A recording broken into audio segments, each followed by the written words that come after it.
আমার কথাটা শুনে কথা কি শুনবো? তুই আমার পঙ্গুর বাচ্চা পঙ্গু, তুই বেরো বেরো বের হ।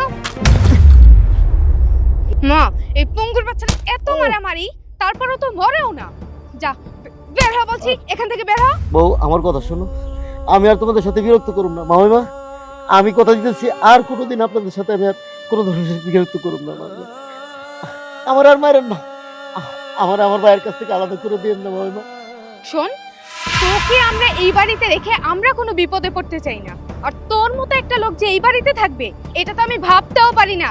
যা, ভালোভাবে বলছি এই বাড়ি থেকে বের হয়ে যা। না, আমি এই বাড়ি থেকে যাব না। আমার ভাইয়ের সাথে না দেখা করে আমি বাড়িতে যাব না। এই ছোট লোকের বাচ্চাটা মুখের কথা শুনবে না, বুঝবে না। এক কাজ কর, ওর ইচ্ছা মতো পিটায়া গান ধাক্কা দিয়ে বের করে দে। ঠিক বলছো মা, ওরে আমি ইচ্ছা মতো পিটাইতেছি। একটা পা পঙ্গু না, ওর আরেকটা পা ভেঙে দিব আমি।